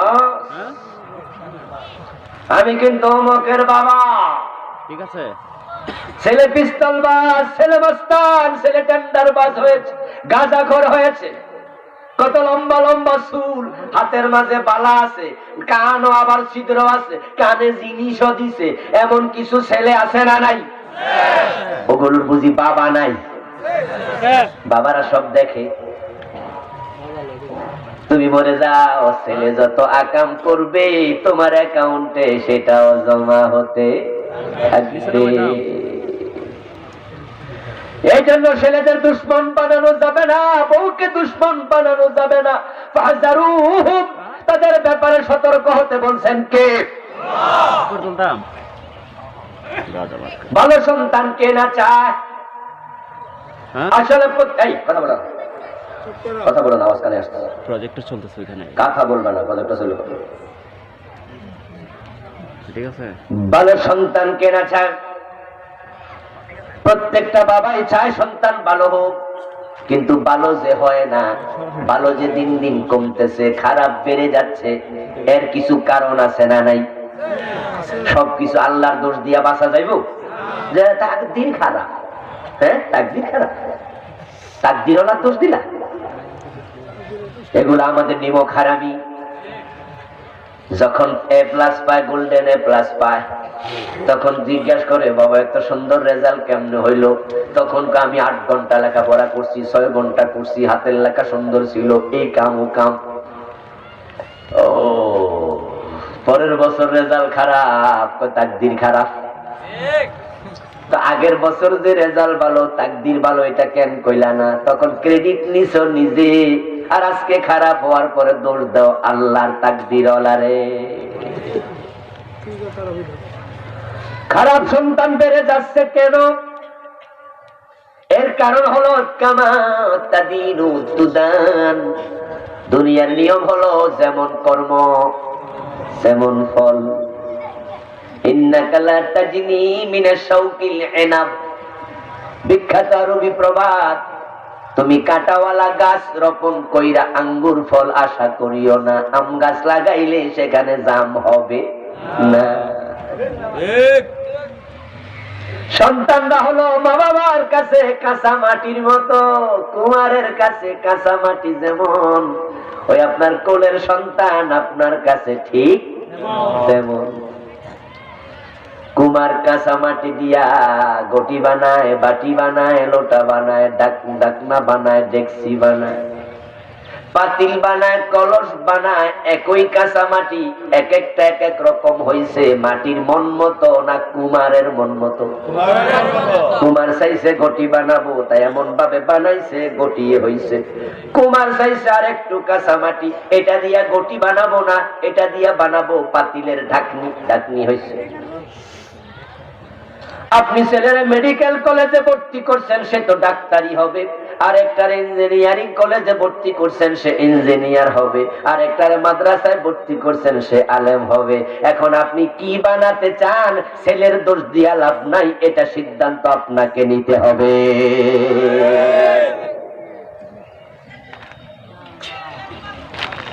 ভালো যে হয় না, দোষ আপনার, দোষ আপনার। ব্যতিক্রম আছে কিছু, হুজুর চেষ্টা করছি, হেফসখানায় পড়াইছি, মাদ্রাসায় পড়াইছি, পারি নাই, পোলাটা যায় না, বাইরে আইলেও যায় না, এমন 2-1টা অভিযোগও আছে। এটা ব্যতিক্রম, আল্লাহ আপনারে ধরবে না। যেমন কেনান কাফের, এর জন্য নূহ নবীরে আল্লাহ ধরবে না। কারণ নূহ নবী কি চেষ্টা করে নাই? আওয়াজ করেন না, কথা বলেন না। চেষ্টা করছে কিনা? চেষ্টা কিন্তু করছে। যখন ছেলেটা ডুবে যায় তখনও বলছি ইয়া বুনাইয়ার কাব মানা, ডুবিস না, নৌকায় ওঠ, নৌকায় ওঠ। যখন কেনান ডুবে যায় তখনও বলছে ডুবিস না, নৌকায় ওঠ। কেনান জানে সে নৌকায় উঠলে কালেমা পড়া ওঠা লাগবো, তাই এতে রাজি না। ওই নৌকার টিকেটের নাম লা ইলাহা ইল্লাল্লাহ। এই কালেমাটা পরে টিকেট কাইটা নৌকায় ওঠো। ও আমার কলিজার টুকরা ছেলেয়া বুনাইয়া, ইবনি বলে নাই, ইবনুন মানি ছেলে, বুনাইয়া মানি আদরের ছেলে। কত মহাব্বতের ডাক দিছে, ও আদরের ছেলে কেনান ওঠ, ওঠ তাড়াতাড়ি আয়। কেনান দূরে দাঁড়ায় কয় না না, আমি তোমার সাথে নাই। সাআওয়ি ইলা জাবালিন ইয়াসিমুনি মিনাল মা, যে পানি চারিদিক থেকে আসতেছে, ও নূহ নবী বাবা আমার, তুমি ভাবছো আমি ডুবে যাব? তোমার সাথে নাই, আমি ওই পাহাড়ের চূড়ায় উঠবো। ইয়াসিমুনি বিনাল মা, পাহাড়ে উঠে গেলে তো আর পানি আমারে খুঁজেই পাইব না। নূহ নবী কয় আজকে পাহাড়ও বাঁচাইতে পারবে না, লা আসিবাল ইয়াউম, পাহাড়ও ডুবে যাবে। কয় পাগলামি করো, জীবনে পাহাড় ডুবছে কোনদিন? নূহ আলাইহিস সালাম বলেছে পাহাড় আজকে ডুববে, আজকে বাঁচতে পারবি না। ওর তাড়াতাড়ি ও চেষ্টা করছে কিনা? কথা কয় না, দুই চারজন কথা কয়, বাকিরা বলেন না কেন? চেষ্টা করছে কিনা? আপনিও করেন, চেষ্টা করতে থাকেন।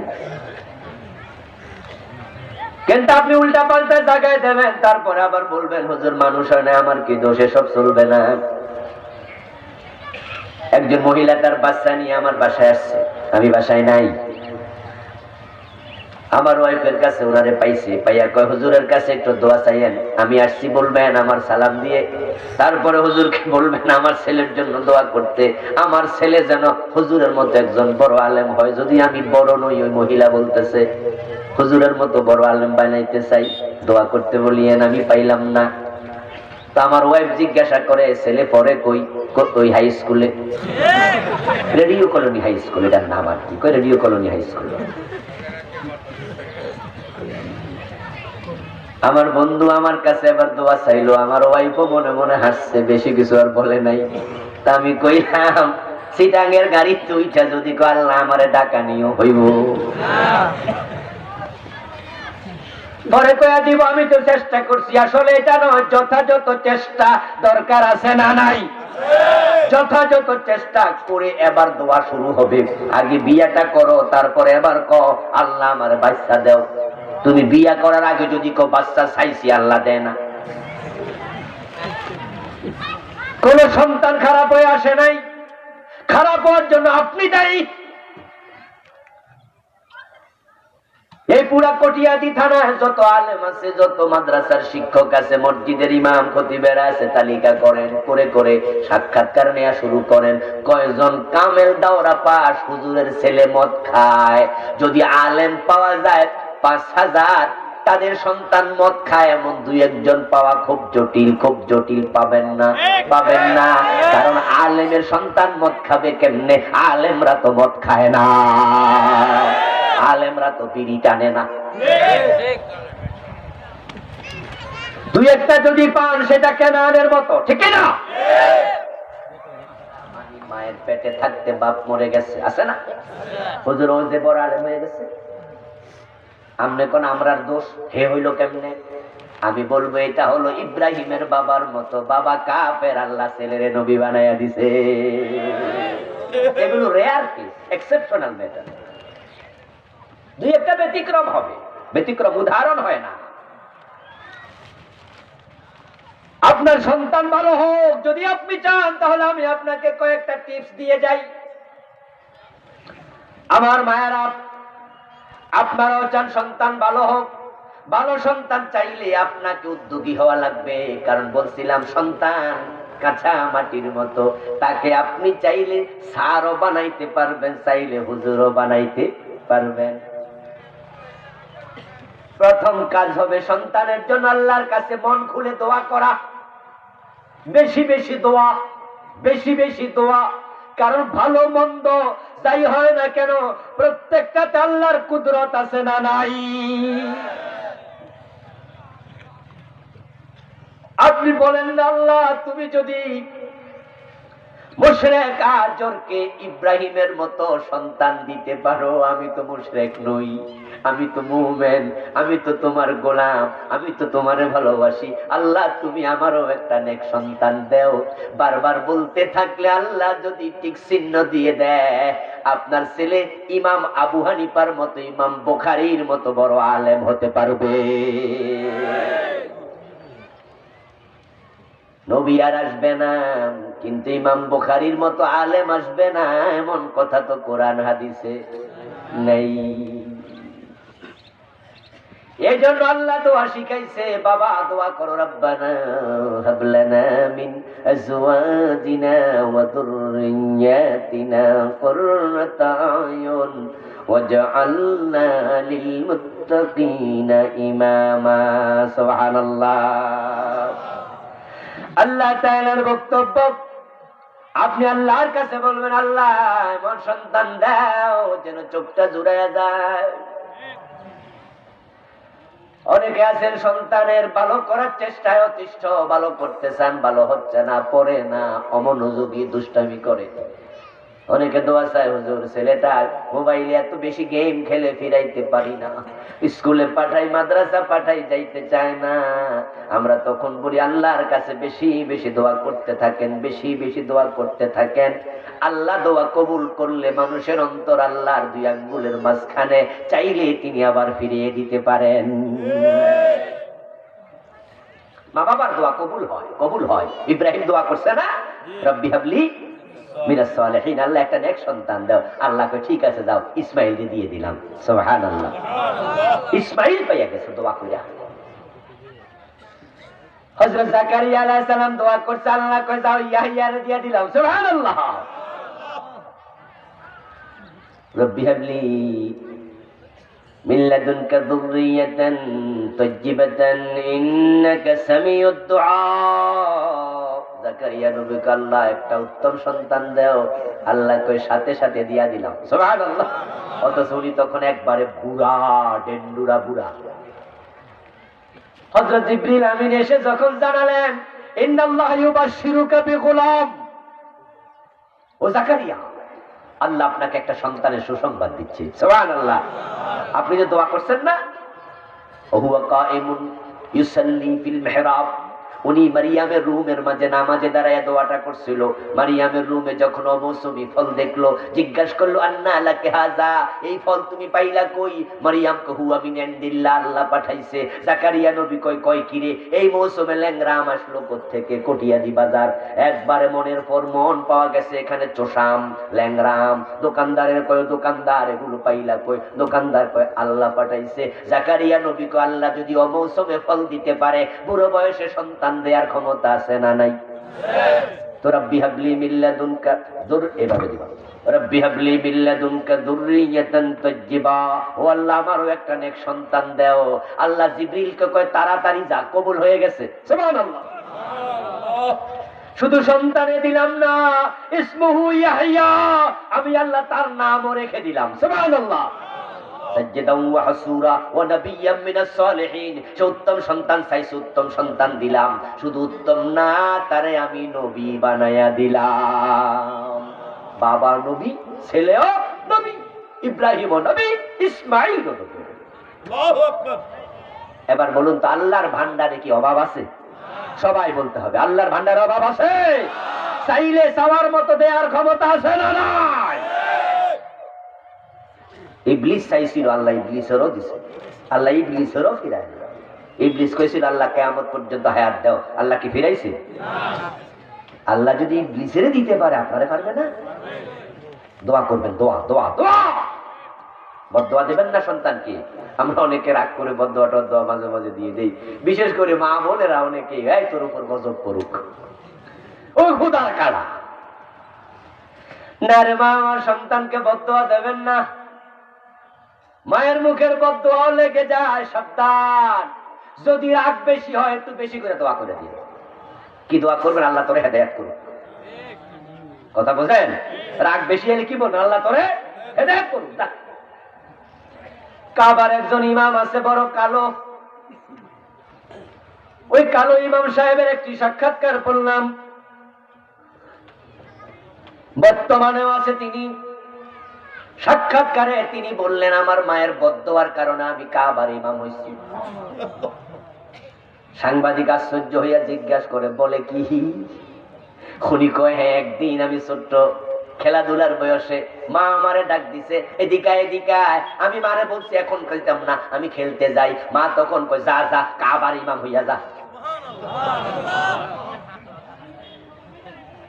বুঝলেন? রাগ করে যা যা যা, আইবি না এখন, যা কাবা শরীফে ইমামতি করগা যা।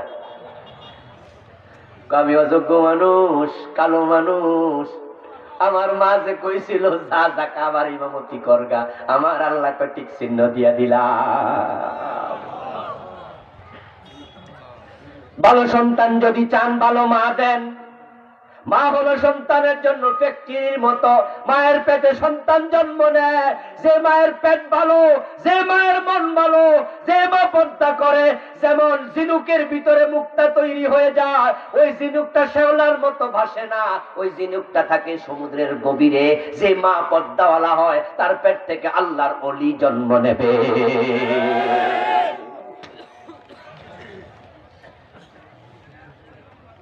যে মা পেট দেখাইয়া পিঠ দেখাইয়া হাঁটে, ওই মার পেট থেকে ভালো সন্তান আশা করা যাবে না। এই জন্য আমার মায়েরা, আমার বাবারা শুনুন, বিয়ে করাতে যাবেন মেয়ে, আগে জিজ্ঞাসা করবেন পর্দা করে কিনা।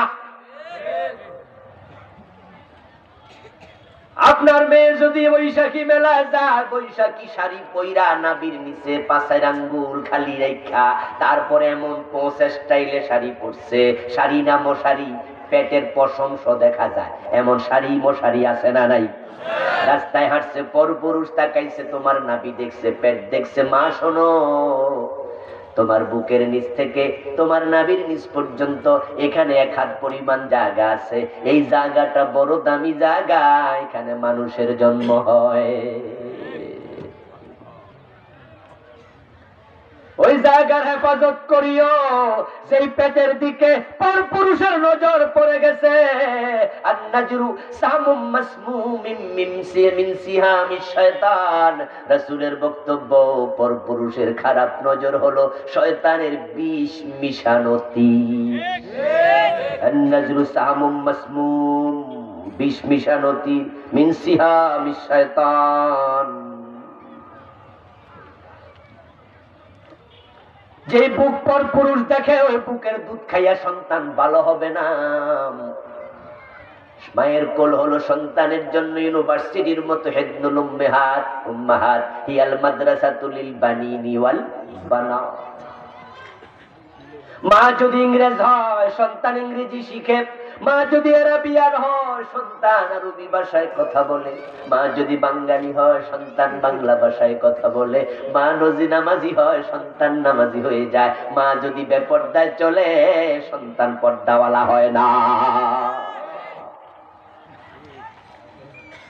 এই জন্য ভালো মা দিও, ভালো মা, ভালো মা।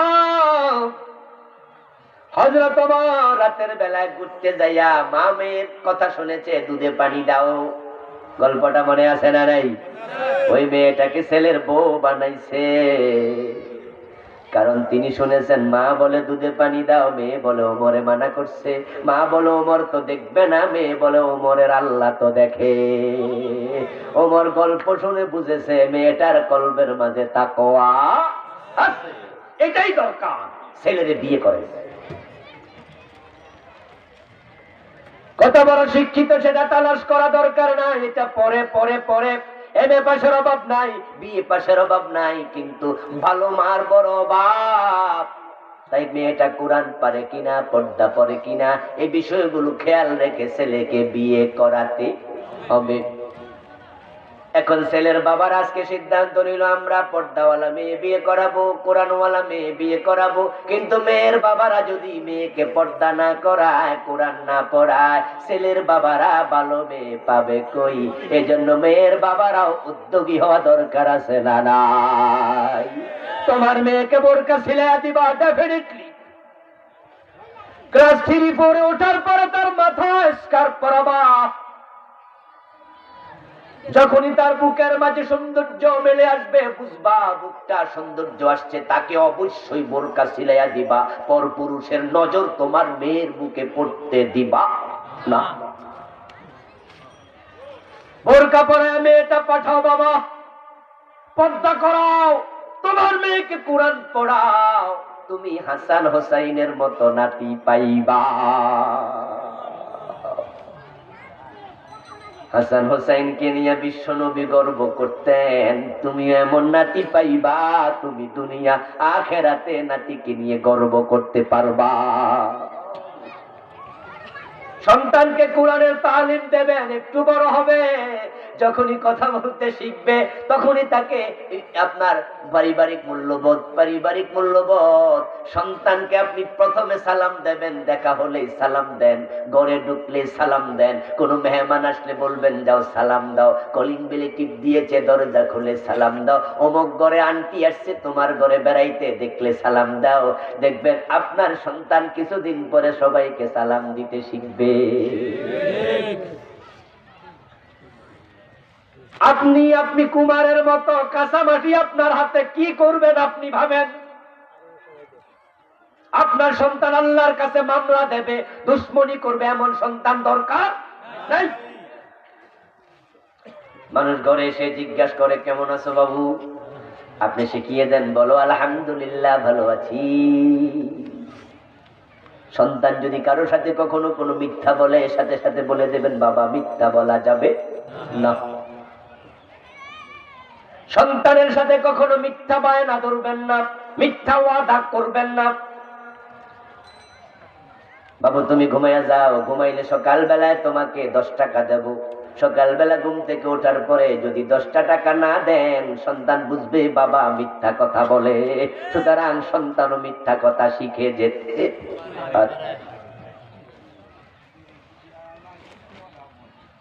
স্কুল থেকে আসার সময় আপনার সন্তান ব্যাগের মাঝে 2টা পেন্সিল নিয়ে ফিরেছে, অথচ আপনি দিচ্ছেন একটা। মা জিজ্ঞাসা করে কিরে বাজান একটা পেন্সিল নিছ, 2টা আসলো কোত্থেকে? ছোট মানুষ বলে টেবিলের উপরে পাইছি, স্কুল থেকে নিয়ে আসছি। আপনি সাথে সাথে বলে দেন বাবা পরের জিনিস আনতে নাই। পরের দিন স্কুলে রওনা দিছে, তার পেন্সিলটা তার হাতে দিয়ে দেন, তারপরে বলে দেন টেবিলের উপর রেখে এসো, ওইটা আর আনবা না কোনোদিন। এই সন্তান লাখ টাকা পরে থাকলো ধরবে না। মায়ের সেই অর্ডার, মায়ের উপদেশ তার কলিজার মাঝে পাথরে খোদাই করার মতো খোদাই হয়ে যাবে। যদি আপনি মুস্কি হাসি দিয়ে কোন ভালো হয়েছে, পেন্সিল আনছত, মাশাআল্লাহ আমার পুতের বুদ্ধি আছে। এমন কিছু মা বাবা আছে না নাই? বুদ্ধি আছে মাশাআল্লাহ। হ্যাঁ, স্কুল থেকে আসার সময় কাঁচামরিচ আনছে, কাঁচামরিচ মা খাইতে হয়েছে দুপুর বেলা। মেয়েটা তার স্কুলের ব্যাগ থেকে খুলে মারে দিছে। মা কাঁচামরিচ কসকসা কই পাইছস কই? ফাতেমা। ফাতেমা কয় রাস্তার পাশে খেতে চুলালি আইছি। মা কয় মাশাআল্লাহ বুদ্ধি আছে। এই যে তুমি মাশাআল্লাহ বুদ্ধি আছে কইছো, পেন্সিল আনছে আজকে, কাঁচামরিচ আনছে আজকে, বড় হইলে পরের গরু চুরি করতে পারে। এই জন্য সন্তানের দোষ বেশি না মা বাবার দোষ বেশি?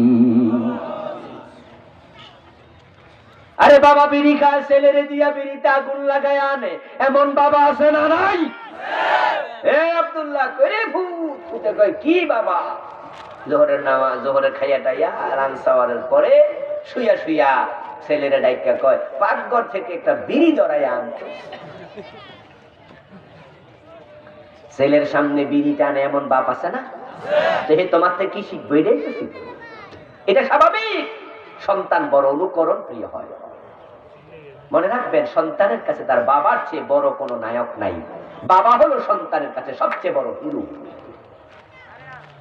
ডাক্তারের ছেলেরা বলে ডাক্তার হতে চাই, ছোটবেলায় অবুঝ অবস্থা জিজ্ঞেস করবেন। ইঞ্জিনিয়ারের ছেলেও বলবে আমার বাবার মতো হব। আমার সন্তানকে অনেকে জিজ্ঞাসা করে ছোটগুলো, বড়গুলো তো বুঝ হয়েছে, ছোটদের জিগা তুমি বড় হইলে কি হইবা? কাব্বার মতো হুজুর হব। বাবা হলো সন্তানের কাছে বড় মহানায়ক। এখন আপনি যদি বিড়ি টানেন, সন্তান তো এটা শিখবে।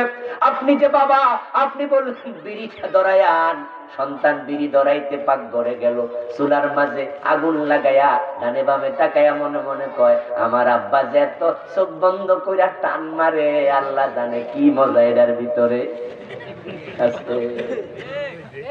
এত ডানে বামে তাকাইয়া 2-1টা টান মারার সম্ভাবনা আছে না নাই? তোরে বিড়ি খাওয়া শিখাইল কে? সাবধান, নাম রাখবেন ভালো দেখে, ভালো নাম, ভালো মূল্যবোধ। কোরআন হাদিসের চর্চা আপনাকে দিতে হবে। আমাদের পরিতাপ, সরকার উদ্যোগ নেয় নাই। যদি সরকার উদ্যোগটা নিত, প্রাইমারি স্কুলে কোরআন ঢুকাইয়া দিত, তাহলে ঘরে ঘরে কোরআনের আলেম তৈরি হয়ে যেত। এটা আমাদের জন্য বড় পরিতাপ, বড় আফসোস। আমাদের সরকারে 50 বছরে এটাই বুঝলো না, আমরা বুঝাইতে পারলাম না। অথচ পৃথিবীর প্রায় মুসলিম কান্ট্রিতে কোরআন শিক্ষা বাধ্যতামূলক। কাবার সামনে বসে আছি, রমজান মাস, আসরের নামাজ পড়েছি। আসর থেকে মাগরিব পর্যন্ত কোনো কাম কাজ নাই, নফল নামাজও নাই, কিচ্ছু নাই। তাই বসে বসে কাবার গিলাফের দিকে তাকাই আছি, কারণ কাবার দিকে তাকাইলেও সওয়াব আছে না নাই? তাকাইলেও সওয়াব। আমার ডান পাশে দেখি এক আল্লাহর বান্দা কোরআন তেলাওয়াত করছে। তার তেলাওয়াতটা কানে আসলো, কি সুমধুর কণ্ঠ, দারুণ তেলাওয়াত, একেবারে বিশুদ্ধ, যে তেলাওয়াত আমিও পারি না। তাকে দেখি বেটা একবারে সপ্পান সপ্পা, খালি গাল, একটা দাড়িও নাই, পুরা শেভ করা, ক্লিন শেভ, কিন্তু তেলাওয়াতে আমি মুগ্ধ। আমি তাকে মুস্কি হাসি দিলাম, সে আমার দিকে তাকাইয়া তেলাওয়াত বন্ধ করে সালাম দিল। আমি ওয়ালাইকুম আসসালাম বললাম। জিজ্ঞাসা করলাম, মিনাইনা আনতা, আইসেন কোত্থেকে? হর ফ্রম ইউ। কয় কি? মিন ইজিপ্ট। ইজিপ্ট থেকে আসছি, মিশর থেকে। জিজ্ঞাসা করলাম, আনতা হাফিজুল কোরআন, আপনি কি কোরআনের হাফেজ? যেই তেলাওয়াত আপনি দিছেন, হাফেজ না হলে এটা পারার কথা না। সে হাসি দিয়ে কয়, আলহামদুলিল্লাহ আমি হাফেজ। কিরে দাঁড়ি নাই, মোছ নাই, কয় কিরে হাফেজ? জিজ্ঞাসা করলাম, মাহরফাতু, কি করেন, পেশা কি? আনা মুহান্দিস, আমি একজন ইঞ্জিনিয়ার। আরো আশ্চর্য হলাম, ইঞ্জিনিয়ার কোরআনের হাফেজ? কই কিরে, আমাদের দেশে কত ইঞ্জিনিয়ার দেখে দেখে কোরআন তেলাওয়াতটাই করতে পারে না। আমার বন্ধু, এরকম কত দেশ পৃথিবীর আছে যেখানে কলেজে, হাই স্কুলে কোরআনের চর্চা হচ্ছে। সরকার কত সাবজেক্ট ঢুকাইছে। আমাদের সময় সাবজেক্ট ছিল 10টা 11টা, এখন ইন্টারমিডিয়েট লেভেলে 14-15টা, এসএসসি লেভেলও। বাংলা হয়ে গেছে 200, ইংরেজি হয়ে গেছে 200 নাম্বার। আমাদের সময় কত ছিল? কটা কম? 100। আমাদের সময় 100 ইংরেজি, 100 বাংলা, এখন 200। এখন কম্পিউটার সায়েন্স ঢুকে গেছে ইন্টারমিডিয়েট লেভেলে, ক্লাস 9-10ও আছে, তখন আমাদের সময় ছিল না। এখন শারীরিক শিক্ষা ঢুকছে, আরো কত ঢুকছে, এগুলোর খুব গুরুত্ব, কিন্তু কোরআনের কোনো গুরুত্বই নাই। অথচ এটাই ছিল সবচেয়ে বেশি গুরুত্বপূর্ণ। ইংরেজি শিখা দরকার নাই, না শিখলে আল্লাহ ধরবো না, শিখা হলো মোবা, লাভ আছে, না শিখলে কোনো লস নাই। অঙ্ক না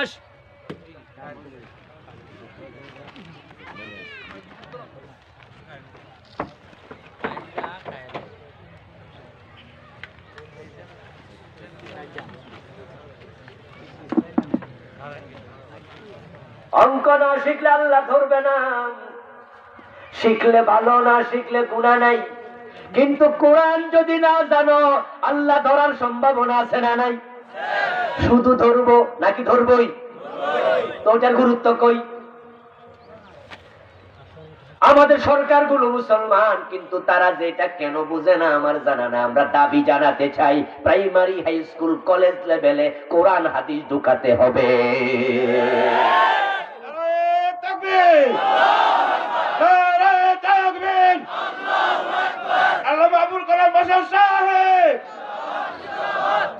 আমার বন্ধু, প্রাইমারিতে যদি কোরআন ঢুকা দেয়া যেত, ক্লাস 1-এ আলিফ বা তা সা কায়দা শেষ, ক্লাস 2-তে কোরআন শরীফ পড়া শুরু, ক্লাস 3-তে কোরআন রিডিং পড়া শেষ, ক্লাস 4-5 থেকে আলাম তারা 10টা সূরার অর্থ শেষ, ক্লাস 6 থেকে সূরা বাকারা শুরু করে দাও, 30 পারা পড়ায়া দাও। এভাবে যদি সামনে আগাও, তোমার ছেলে মেডিকেলে ডাক্তার হয়ে সাথে সাথে কোরআনের আলেম হয়ে যেত, ইঞ্জিনিয়ার হতো, আলেম হতো, প্রফেসর হতো, কোরআনের আলেম হতো। সরকার এটা করে না, এজন্য তাদেরকে আল্লাহর কাছে জবাব দিতে হবে। এখন তারা করে নাই, তারা করবে কি করবে না তাদের ব্যাপার, কিন্তু বাবা হিসাবে কোরআন শিখানো আমাদের দায়িত্বের অন্তর্ভুক্ত আছে না নাই? এই জন্য আপনারা সবাই এটা করবেন, সবাই সবাই সবাই। আপনার সন্তানকে অবশ্যই কোরআন শেখাতে হবে। কোরআন এমন এক কিতাব যেটা হাতে তুলে দেন, যেই হাতে কোরআন ওঠে ওই হাতে কোনোদিন মদের বোতল উঠবে না। কিন্তু দেশ এখন আবার সাগরে ভাসতেছে।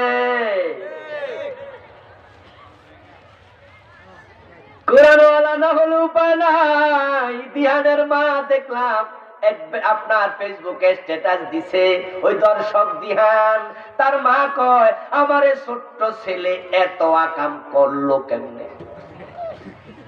আমি তো নিজেও বুঝি না। করবে না কেন? যে হাতে কোরআন তুলে দেওয়া না ওই হাতে মদের বোতল এবং পিস্তল ওঠার সম্ভাবনাও আছে না নাই? এই জন্য মা বাবা তুমি এক নাম্বার দায়ী।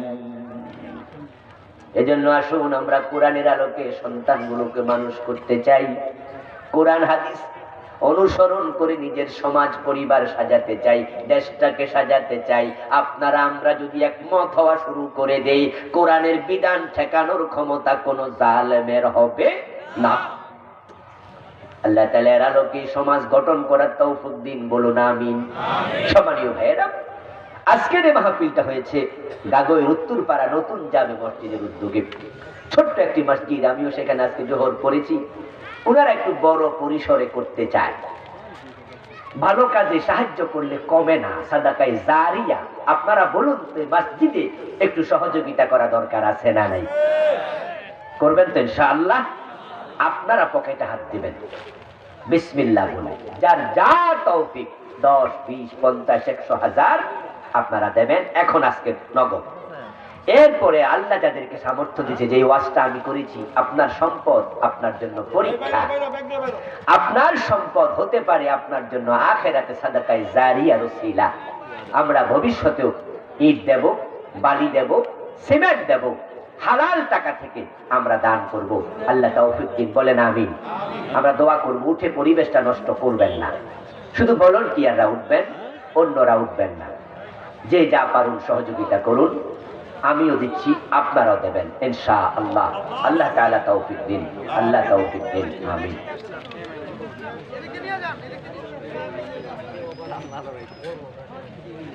সম্মানীয় ভাইয়েরা, স্টেজে আমার লেখা 3টি বই আছে। নামাজের উপরে নতুন একটি বই এসেছে, হাদিসের বৈচিত্র্যে পূর্ণাঙ্গ নামাজ। শিরকের বই আছে, বিদআতের আছে। যারা নেবেন দোয়ার পরে নেবেন ইনশাআল্লাহ। আমরা দোয়ার দিকে যাচ্ছি।